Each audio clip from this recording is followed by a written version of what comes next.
Here I'm the Italian president, and you have to learn Italian, not kind. You know, it's the first we said this. And the Italian has a good, a strong heritage. No other people in the world has this heritage, because it was the language of the most philosopher, the greatness of the myth, the most important invention of medicine. Who comes here was why there had no opportunity. Here the opportunity is when you enter, when you touch the land. And America say to you, welcome, as the Statue of Liberty said, remember, this is a passage of the Bible. Remember, you are right under my protection. And anything you ask to me, I permit you to become a member of the great society of America. And the Italian changed with the introduction of their folklore, of their tradition, of their religion, of their arts. And this is the story in this first work. Try to report first the history of immigration. Because if you don't know what immigration is, you don't know nothing of the story of America and the change of Italy. Because America received many colors from immigration, but Italy received two opportunities to change their life. From America, right money, from the earthquake to organize it better their life. And we introduce here protagonist of a member that nowadays our crowd as my friend Nestor. I love Nestor. He is my heart, and I thank him for it. The other way, the change of color, the change of opportunity, and we have here one of the most important protagonists of Calabria.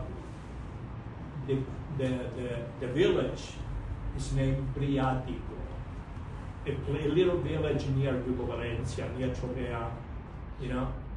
And he was a child of 14 years when he decided to go in South America, Argentina, and then after Uruguay. And what's happened?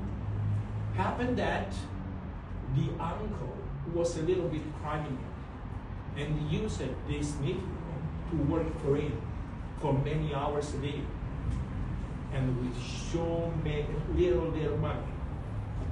But the owner of the harbor understood that that was a good guy and used him to study. And he became doctor, he became judge, he became pharmacist, he became teacher at university. And nowadays, in Uruguay, all is called Domingo Arena, the name of this great Italian that maybe at his own land remain a normal child, maybe working into his land. And he was the greatest of all Uruguay because he wrote the Uruguay Constitution.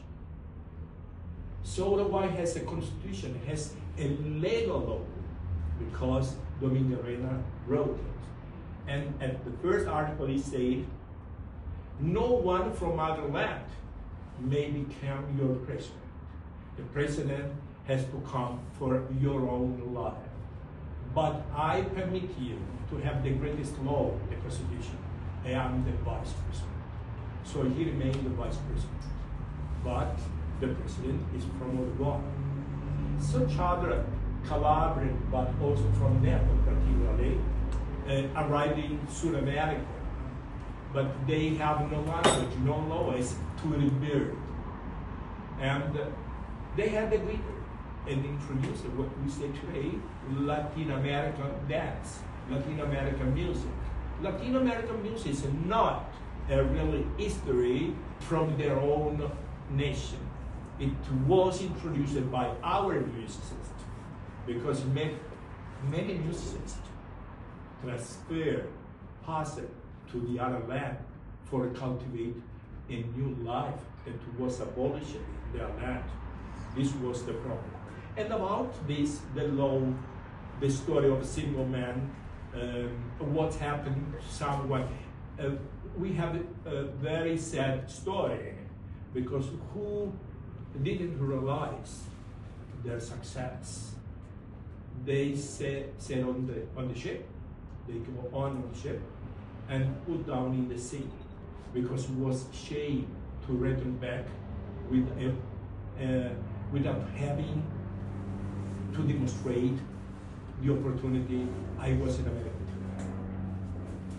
Story, particularly story, this is not the book of the simple story for school.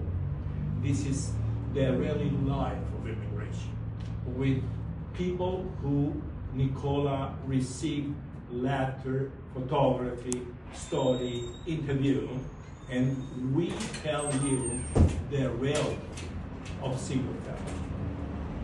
The other one is the second volume, and this speaks about the American dream, but the museum.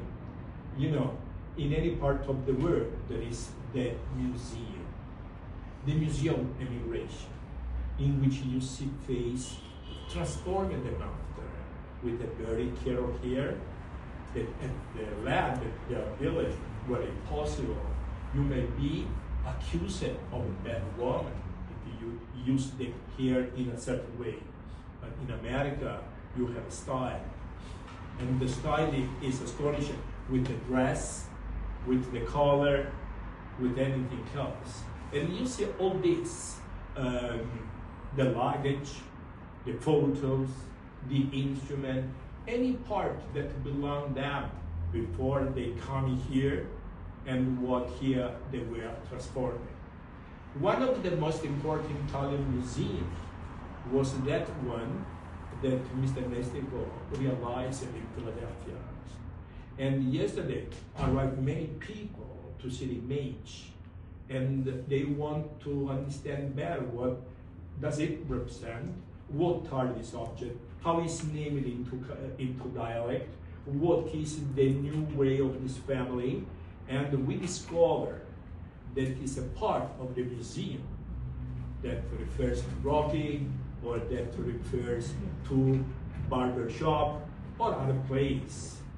But the first thing, the most important things, that someone put down the tears. It was really fantastic to see this one, to see this very fantastic. It's the museum with many objects that they speak to us, because a museum, anything into the museum, speak to us every day. Much more you watch that image, and you much more imagine what he's asking to you, and maybe what you want to answer to that one, to that man. But the story is that the museum refers to the roots, to our roots that became our life, and that roots, that museum, permit us to understand that we exist. Thank you so much.